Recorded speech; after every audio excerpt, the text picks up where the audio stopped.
ಯಾವ ರೀತಿಯ ಹಾಡುಗಳನ್ನ ಜನರು ಹೆಚ್ಚು ನೋಡ್ತಾರೆ, ನಮಗೆ ಹೆಚ್ಚು ವ್ಯೂಸ್ ಸಿಗುತ್ತೆ, ಅದರಿಂದ ಹೆಚ್ಚು ಹಣ ಸಿಗುತ್ತೆ. ಸಾಹಿತ್ಯಕ್ಕೆ ಟ್ಯೂನ್ ಹಾಕಬೇಕಾ ಅಥವಾ ಟ್ಯೂನ್ಗೆ ಸಾಹಿತ್ಯ ಬರೀಬೇಕಾ? ಟ್ಯೂನ್ ಮಾಡೋದು ಹೇಗೆ, ಸಾಹಿತ್ಯ ಬರೆಯೋದು ಹೇಗೆ, ಇದ್ರ ಬಗ್ಗೆ ಇವತ್ತು ನಾನು ಮಾಹಿತಿ ಕೊಡ್ತೀನಿ. ನಮಸ್ಕಾರ, ನಾನು Raghavendra Prasad. Welcome to RP music channel. Cinema ವಿಷಯಕ್ಕೆ ಬಂದಾಗ ಸಾಮಾನ್ಯವಾಗಿ ಟ್ಯೂನ್ಗೆ ಸಾಹಿತ್ಯ ಬರೆಸ್ತಾರೆ.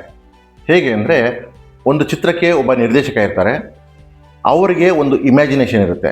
ನಿರ್ದೇಶಕ ಮ್ಯೂಸಿಕ್ ಡೈರೆಕ್ಟರ್ಗೆ ಸಿಚುವೇಶನ್ ಹೇಳ್ತಾರೆ, ನೋಡಿ ಇಂಥ ಜಾಗದಲ್ಲಿ ಹಾಡು ಬರುತ್ತೆ, ಅದಕ್ಕೆ ಈ ಥರ ನನಗೆ ಟ್ಯೂನ್ ಬೇಕು ಅಂದ್ಬಿಟ್ಟು ಆ ಒಂದು situation mass song, class song, ಇಂಪಾದ melody song, duet song, background song, ಈ ಥರ ಎಲ್ಲ ಹೇಳ್ತಾರೆ. ಅದಕ್ಕೆ ಆ ಸನ್ನಿವೇಶಕ್ಕೆ ತಕ್ಕ ಹಾಗೆ ಮ್ಯೂಸಿಕ್ ಡೈರೆಕ್ಟರು ಅದಕ್ಕೆ ಟ್ಯೂನ್ ಮಾಡ್ತಾರೆ. ನಂತರ ಸಾಹಿತ್ಯಗಾರರನ್ನು ಕರೆದು ಆ ಟ್ಯೂನಿಗೆ ತಕ್ಕನಾಗಿ, ಅಂದರೆ ಆ ಸೀನಿಗೆ, ಆ ಸಿಚುವೇಶನ್ಗೆ ತಕ್ಕನಾಗಿ ಸಾಹಿತ್ಯ ಬರೆಸ್ತಾರೆ. ಅದನ್ನು ಗಾಯಕರು ಹಾಡ್ತಾರೆ. ಇದೆಲ್ಲ ಮಿಕ್ಸ್ ಆದರೆ ಒಂದು ಸುಂದರವಾದ ಹಾಡಾಗುತ್ತೆ. ನಂತರ ಆ ಹಾಡು ತಗೊಂಡು ನಿರ್ದೇಶಕ ಶೂಟಿಂಗ್ ಮಾಡ್ತಾರೆ. ಇದು ಒಂದು ಪ್ರಕ್ರಿಯೆ. ನಾನು ಇದನ್ನು ಇವಾಗ ಪ್ರಾಕ್ಟಿಕಲ್ ಆಗಿ ಮಾಡಿ ತೋರಿಸ್ತೀನಿ. ಈಗ ಒಬ್ಬ ನಿರ್ದೇಶಕ ನನ್ನ ಹತ್ರ ಬರ್ತಾರೆ, ಸರ್ ನೀವು ಒಂದು ನನಗೆ ಟ್ಯೂನ್ ಮಾಡಿಕೊಡಿ ಅಂತ ಹೇಳ್ತಾರೆ. ಅದರ ಒಂದು ಸಿಚುಯೇಷನ್ ಹೇಳ್ತಾರೆ. ಒಂದು ಹಳ್ಳಿಯಿಂದ ಒಬ್ಬ ಹುಡುಗ ಕಾಲೇಜಲ್ಲಿ ಓದೋಕ್ಕೆ ಅಂತ ನಗರಕ್ಕೆ ಬರ್ತಾನೆ. ಆ ಕಾಲೇಜಿನಲ್ಲಿ ಎಲ್ಲ ಹುಡುಗರು ಅವನನ್ನು ರೇಗಿಸ್ತಾರೆ, ಹಳ್ಳಿ ಹೈದ ಅಂತ. ಒಮ್ಮೆ ಏನಾಗುತ್ತೆ, ಅವನನ್ನು ರೇಗಿಸೋಕ್ಕೆ ಅಂತ ಎಲ್ಲರೂ ಸೇರಿಕೊಂಡು, ನೋಡು ಈಗ ನೀನೊಂದು ಹಾಡು ಹಾಡಬೇಕು, ನಿಮ್ಮ ಹಳ್ಳಿ ಹಾಡನ್ನೇ ಸಿಟಿ ಸ್ಟೈಲಲ್ಲಿ ಹಾಡಬೇಕು, ಗಿಟಾರ್ ಇಟ್ಕೊಂಡು ಹಾಡಬೇಕು, ಹಾಡ್ತೀಯಾ ಅಂತ ಅವನನ್ನು ರೇಗಿಸ್ತಾರೆ. ಆಗ ಆ ಹುಡುಗ ಒಂದು ಗಿಟಾರ್ ತಗೊಂಡು ಒಂದು ಹಾಡು ಹೇಳ್ತಾನೆ. ಅದು ಹಳ್ಳಿಯ ಹಾಡೇ ಆಗಿರ್ತದೆ, ಆದರೆ ಸ್ವಲ್ಪ ಮಾಡರ್ನ್ ಟಚ್ ಇರುತ್ತೆ ಅದರಲ್ಲಿ. ಅದನ್ನು ಕೇಳಿ ಎಲ್ಲರಿಗೂ ಶಾಕ್ ಆಗ್ತಾರೆ. ಆಮೇಲೆ ಅವನ್ನ ರೇಗಿಸೋದು ಬಿಟ್ಬಿಡ್ತಾರೆ. ಅದರ ಅರ್ಥ ಏನಂದರೆ, ಅವನ ಪ್ರತಿಭೆಯಿಂದ ಅವನು ಎಲ್ಲರನ್ನೂ ಅಲ್ಲಿ ಗೆದ್ದಿರ್ತಾನೆ. ಸೊ ಇದು ಒಂದು ಸಜೆಷನ್. ಸಾಹಿತ್ಯ ಬಂದು ತನ್ನ ಹಳ್ಳಿಯ ಬದುಕನ್ನು ಹೇಳಬೇಕು, ಟ್ಯೂನ್ ಬಂದು ಸ್ವಲ್ಪ ಮಾಡರ್ನ್ ಆಗಿರಬೇಕು. ಗಿಟಾರ್ನ ಮುಖ್ಯವಾಗಿ ಮಾಡ್ತೀನಿ ಹಾಡಲ್ಲಿ.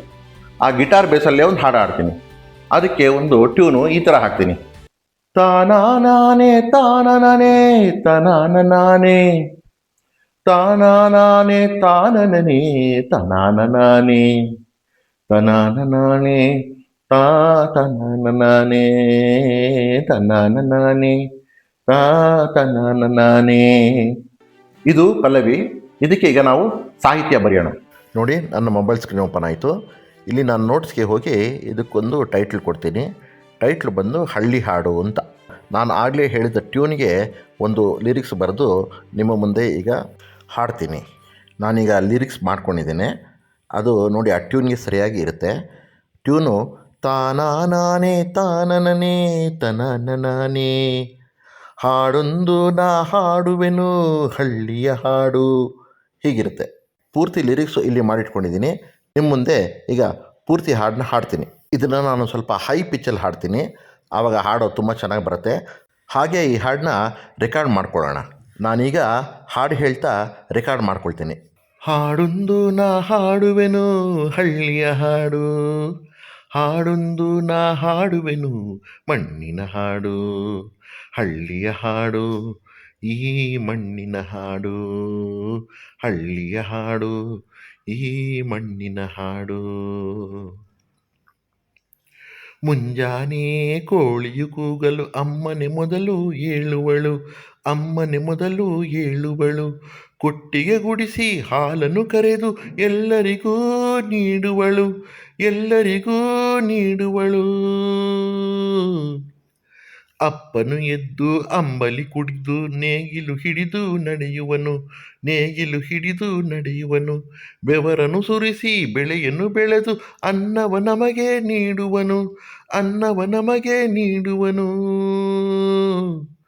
ಹಾಡೊಂದು ನಾ ಹಾಡುವೆನು ಹಳ್ಳಿಯ ಹಾಡು, ಹಾಡೊಂದು ನಾ ಹಾಡುವೆನು ಮಣ್ಣಿನ ಹಾಡು, ಹಳ್ಳಿಯ ಹಾಡು ಈ ಮಣ್ಣಿನ ಹಾಡು, ಹಳ್ಳಿಯ ಹಾಡು ಈ ಮಣ್ಣಿನ ಹಾಡು.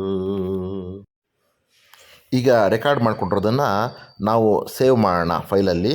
ಈಗ ಸುನೋ AI ಓಪನ್ ಮಾಡೋಣ. ಓಪನ್ ಮಾಡಿ ಕ್ರಿಯೇಟ್ ಅಂತ ಬಟನ್ ಇರುತ್ತೆ, ಅದನ್ನು ಒತ್ತೋಣ.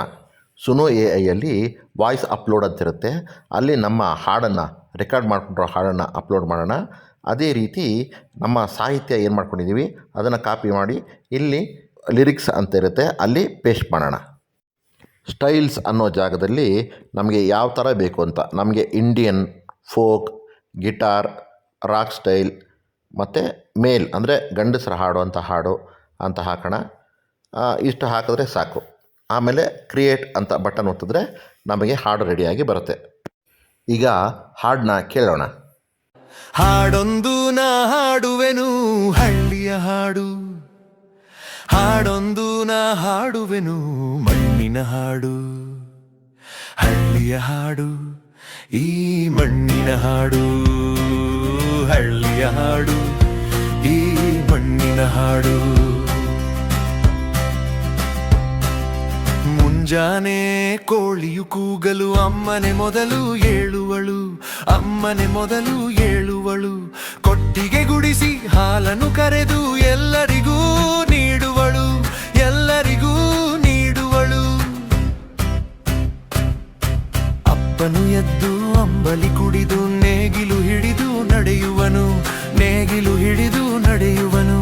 ಬೆವರನು ಸುರಿಸಿ ಬೆಳೆಯನು ಬೆಳೆದು ಅನ್ನವ ನಮಗೆ ನೀಡುವನು, ಅನ್ನವ ನಮಗೆ ನೀಡುವನು. ಹಾಡೊಂದು ನಾ ಹಾಡುವೆನು ಹಳ್ಳಿಯ ಹಾಡು, ಹಾಡೊಂದು ನಾ ಹಾಡುವೆನು ಮಣ್ಣಿನ ಹಾಡು.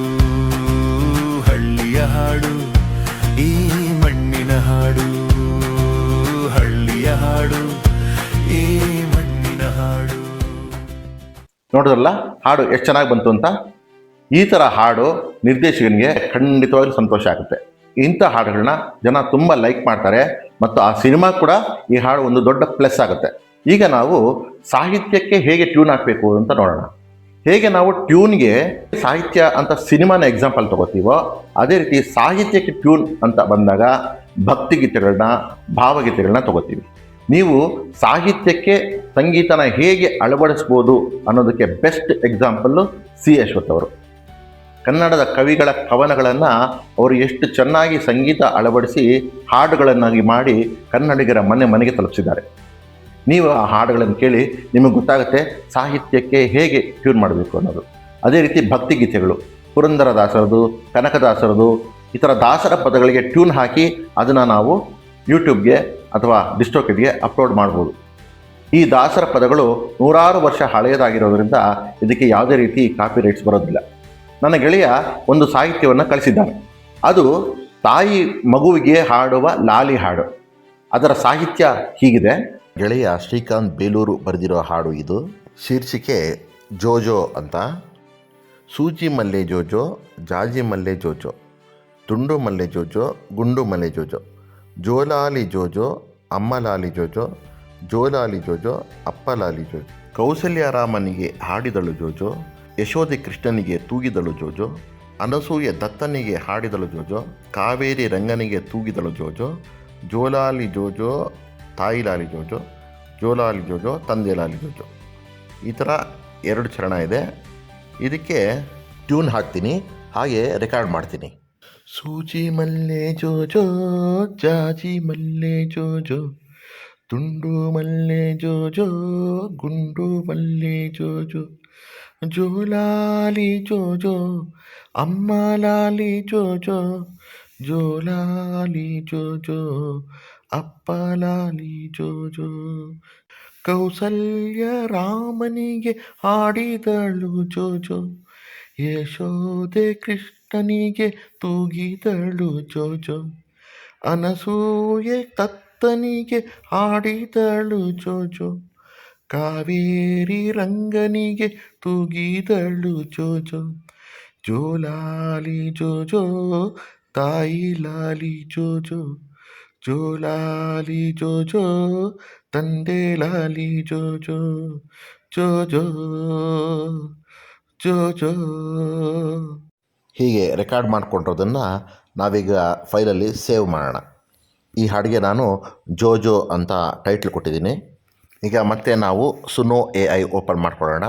ವಾಯ್ಸ್ ಅಪ್ಲೋಡ್ ಅನ್ನೋ ಜಾಗದಲ್ಲಿ ನಾವು ರೆಕಾರ್ಡ್ ಮಾಡಿಕೊಂಡಿರೋ ಹಾಡನ್ನು ಮತ್ತು ಲಿರಿಕ್ಸ್ ಜಾಗದಲ್ಲಿ ಸಾಹಿತ್ಯವನ್ನು ನಾವು ಪೇಸ್ಟ್ ಮಾಡೋಣ. ಈ ಹಾಡು ನಮಗೆ ಹೆಣ್ಣು ಧ್ವನಿಯಲ್ಲಿ ಬೇಕು, ಯಾಕೆಂದರೆ ತಾಯಿ ಮಗುವಿಗೆ ಹಾಡೋ ಲಾಲಿ ಹಾಡು. ಅದಕ್ಕೆ ನಾವು ಫೀಮೇಲ್ ಅಂತ ಕೊಡಬೇಕು, ಇಂಡಿಯನ್ ಸ್ಟೈಲ್ ಅಂತ ಕೊಡಬೇಕು, ಫೋಕ್ ಅಂತ ಕೊಡಬೇಕು, ಮತ್ತು ಸ್ಲೋ ಸಾಂಗ್ ಅಂತ ಕೊಟ್ಟರೆ ಇದು ನಮಗೆ ನೀಟಾಗಿ ಕ್ರಿಯೇಟ್ ಮಾಡಿ ಕೊಡುತ್ತೆ. ಈಗ ನಾವು ಅದನ್ನೆಲ್ಲ ಹಾಕಿ ಕ್ರಿಯೇಟ್ ಅಂತ ಕೊಡೋಣ. ನೋಡಿ ಎಷ್ಟು ಚೆನ್ನಾಗಿ ಬರುತ್ತೆ ಹಾಡು. ಈಗ ಕೇಳೋಣ. ಸೂಜಿ ಮಲ್ಲೆ ಜೋಜೋ ಜಾಜಿ ಮಲ್ಲೆ ಜೋಜೋ ದುಂಡು ಮಲ್ಲೆ ಜೋಜೋ ಗುಂಡು ಮಲ್ಲೆ ಜೋಜೋ ಜೋಳಾಲಿ ಜೋಜೋ ಅಮ್ಮ ಲಾಲಿ ಜೋಜೋ ಜೋಲಾಲಿ ಜೋಜೋ ಅಪ್ಪ ಲಾಲಿ ಜೋಜೋ ಜೋಜೋ ಜೋಜೋ ಜೋಜೋ ಜೋಜೋ ಕೌಸಲ್ಯ ರಾಮನಿಗೆ ಹಾಡಿದಳು ಜೋಜೋ ಯಶೋಧೆ ಕೃಷ್ಣನಿಗೆ ತೂಗಿದಳು ಜೋಜೋ ಅನಸೂಯೆ ದತ್ತನಿಗೆ ಹಾಡಿದಳು ಜೋಜೋ ಕಾವೇರಿ ರಂಗನಿಗೆ ತೂಗಿದಳು ಜೋಜೋ ಜೋಲಾಲಿ ಜೋಜೋ ತಾಯಿ ಲಾಲಿ ಜೋಜೋ ಜೋಲಾಲಿ ಜೋಜೋ ತಂದೆ ಲಾಲಿ ಜೋಜೋ ಜೋಜೋ ಜೋಜೋ ಜೋಜೋ ಜೋಜೋ. ಒಂದು ಮಾತ್ರ ತುಂಬ ಗಮನದಲ್ಲಿಟ್ಕೊಳ್ಳಿ.